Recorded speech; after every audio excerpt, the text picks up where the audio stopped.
Okay, we have a series, and we're going to use a limit comparison test to prove that this either diverges or converges.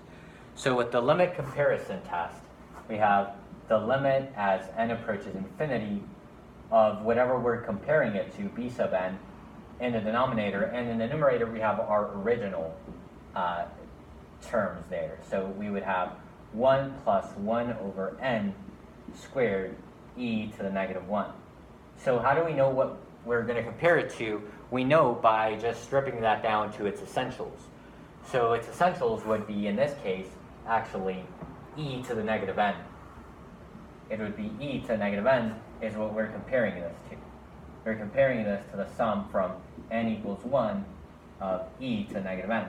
And you might think that's quite a stretch because it seems like, oh, we're removing an entire piece. You know, it's like pretty crazy to remove that entire thing and think that that's a valid comparison. But it is valid because if you think about it, this, when you take the limit as n approaches infinity, is just going to be a number. This is going to converge to a number. We know that, this is going to be 1 over n squared, and we know by this point that this converges. So if that converges, then the essential behavior is determined by e to the negative n. So that's our comparison. Now we can divide. If we divide, we get limit as n approaches infinity of 1 plus 1 over n all squared.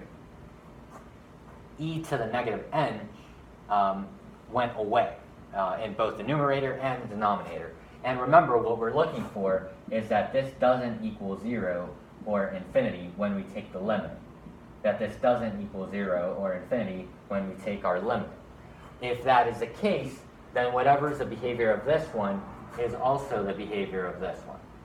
If that converges, this will converge. If that diverges, this will diverge, in the case when this does not equal 0 or infinity. So what happens when we plug in infinity into here?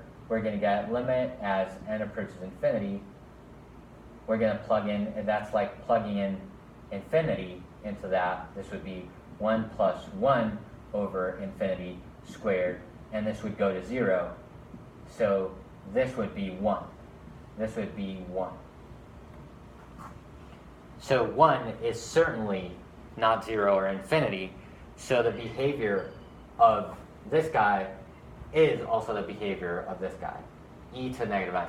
So what happens to e, to this sequence, to the sequence itself in the series? We would have 1 over e, and then we would have to the power of negative n, because this is to the power of n, because that brings it to the denominator, right?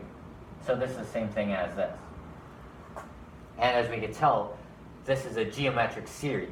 I think I said sequence earlier, I meant series. This is a series. A series contains a sequence.